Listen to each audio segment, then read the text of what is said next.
Hey scholars, welcome back. All right, we're going to be moving on to chapter 15, The Man Who Couldn't Sit Down. And when we were last looking at Praiseworthy and Jack, they were moving from Hangtown to go to a new digging place and to set up a claim with their burro, Stubbs,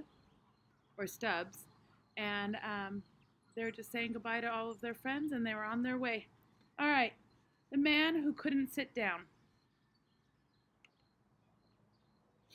They pitched camp, and they broke camp. Day after day, they followed running water. They washed out prospects, scraped from behind the rocks, and borders in the stream bed. Spangles had a way of trapping themselves out of the current. When they found bits of color, they dug in. At times, Praiseworthy spent the entire day with his boots apart, swinging the pick in great arcs. Where the prospects looked good, they labored to follow the specks of gold to source, which either disappeared or ended up at someone else's claim.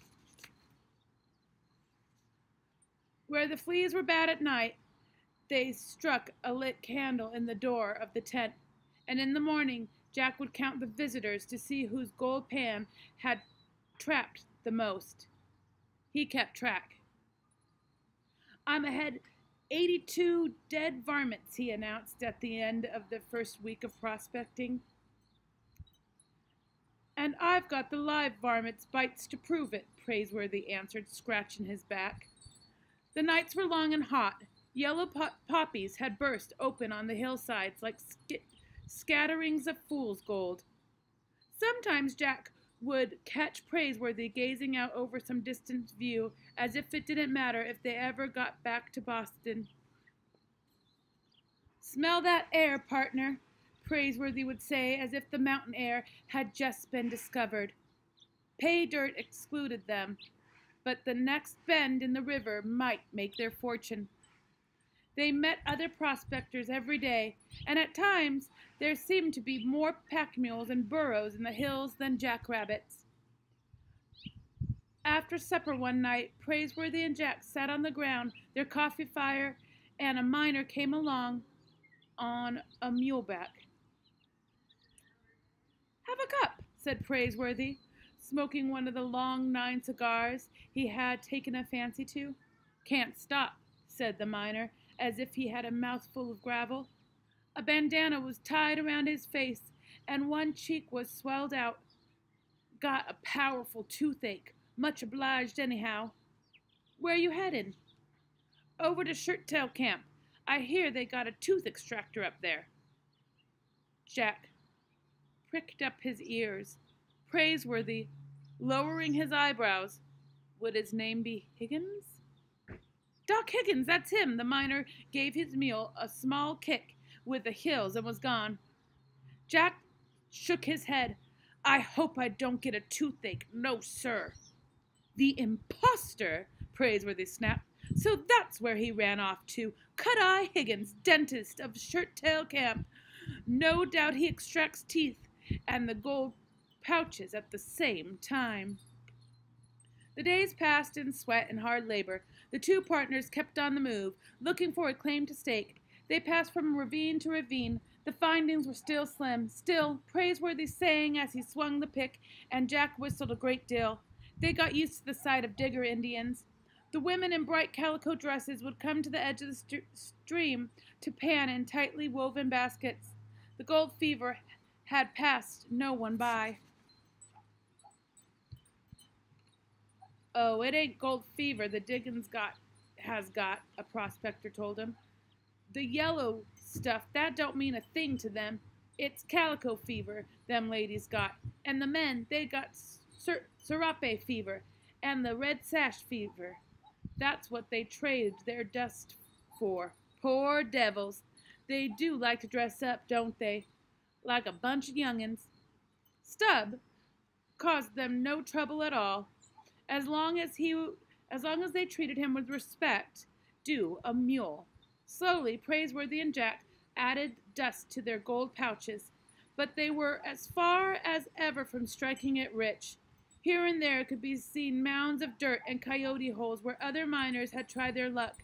They passed through abandoned camps where Chinese had moved in swift through the diggings left behind by others, and they always seemed to be finding color that escaped the pans and long toms and rockers that had come before them.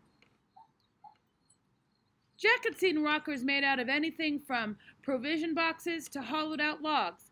When finished, they had the look of cradles. You shoveled dirt into a hopper at the top, added water, and rocked the spangles through to rifles in the bottom. Men could be found on almost every claim rocking the cradle, like grizzled nursemaids. Jack was fond of carrying the squirrel gun. They had been shooting what small game they could, especially after their bacon gave out. One afternoon, late in July, after they had made camp, it seemed to Jack that he couldn't face another plate of beans. He picked up the squirrel gun. "I'm going to hunt us a jackrabbit for dinner," he declared. "I can't imagine anything would taste better," said Praiseworthy, chewing on a piece of oat straw. "I'll be back." "I'll expect you." Jack wandered off with the gun in his crook of his arm. In the crook of his arm. "I can't imagine anything would taste better," said Praiseworthy, chewing on a piece of oat straw. "I'll be back. I'll expect you." Jack wandered off with the gun in the crook of his arm. He could feel the muscles along his shoulders, and his legs had sprung to them. If Aunt Arabella and her sisters could see him now, he thought, they'd faint away. 1, 2, 3. He stopped to take aim at the mountain cat. He imagined crouched on the limb of a tree. Bam! He'd skin it and make himself a hat. The sun was setting, and the sky turned red. He raised a pair of gray doves, but he didn't have the heart to shoot them. They flew off, making a sound as if their wings squeaked. High in the trees, carpintarios were hammering with their beaks. Not woodpeckers, he imagined himself, explaining to Constance and Sarah. "We'll call them carpintarios in the diggins." Praiseworthy took advantage of Jack's absence to try a little shadow boxing. He turned the pages of the book over in his mind, elbows in, left jab. Feint, duck, sir, duck. Now the right. Put your shoulder to it, sir. The sky began to darken, and Jack was unable to flush a rabbit. Instead, he flushed a grizzly bear. The great furry beast came crashing out of the shadows. He stopped. Seeing Jack for the first time, Jack stood instantly petrified. He felt as if his boots were suddenly nailed to the ground. 20 yards away stood a grizzly, and all he had was a squirrel gun. The animal rose on his hind legs and showed his teeth in a warning snarl. Jack tried to remember the things Mountain Jim had once told him about trapping grizzlies, but he didn't have a trap. He had a squirrel gun, and the brute would brush off a squirrel shot like so many flies. The grizzly opened his mouth wider, dropping some half-chewed acorns, and roared. "I'm done for," Jack thought. Done for. He got to his feet to move. He began to get back up. Light was fading quickly. The grizzly dropped to all fours and came rolling forward, and then he stopped. For Jack had suddenly disappeared from the face of the earth. He had fallen down a coyote hole. Squirrel gun and all. The bear went up on his hind legs again and peered everywhere. He snarled. He roared. Jack waited 20 feet down, afraid of the grizzly would fall in on him. Then the sound of carpintarios burying acorns caught the beast's attention. He went crashing away to go climb a tree. Jack was scraped and bruised and had broken no bones. It was only after he tried to climb out of the hole that he realized he might be late for supper. He couldn't get out. The sheer earthen walls gave way at every hand and foothold. Once he got himself halfway to the top, only to stumble to the bottom with a small avalanche of loose dirt. He began to call out, even though camp was too far away for Praiseworthy to hear him. He shouted anyway and waited and shouted again. Finally, he took aim at the dusky sky and fired. The explosion boomed like a cannon, and earth rained in on him. When the dust cleared, a face appeared overhead. "Help, sir," Jack said. "What are you doing down there?" "Trying to get out, sir." "I heard you calling. You almost shot my hat off." "Sorry, sir." "I'll throw you a rope." After a moment, the rope tumbled in on Jack. He took a firm grip, hung onto the squirrel gun, and the stranger pulled him out. Jack planted his feet on solid ground and heaved a sigh of relief. He was dirt from head to toe. "I'm obliged, sir," he smiled. "Why, you're just a lad," the man said, coiling the rope and hanging it in on the saddle of the horse. And Jack stood and took a look at the stranger. He was a big man with worn boots and a white coat, a white linen coat. Cut-Eye Higgins' coat. Jack backed away, almost stepping into the coyote hole again. "What's the matter, boy? You look like you've seen an old scratch himself." Jack's heart was pounding. "I know who you are. You're a road gent." "Now that's a fact," the man laughed. "But I've retired from the road agent profession. That's fact, too. The boys was all shot, hung, or lost their ears. I got away with a load of buckshot in the seat of my pants. Why, I ain't been able to sit down in a month. Me and my horse, we both walk and hunt grizzlies. I'm reformed, that's a fact. You ain't seen a big fellow around here, have you? I've been on his track for 2 days." Jack got a grip on himself, but he kept his distance.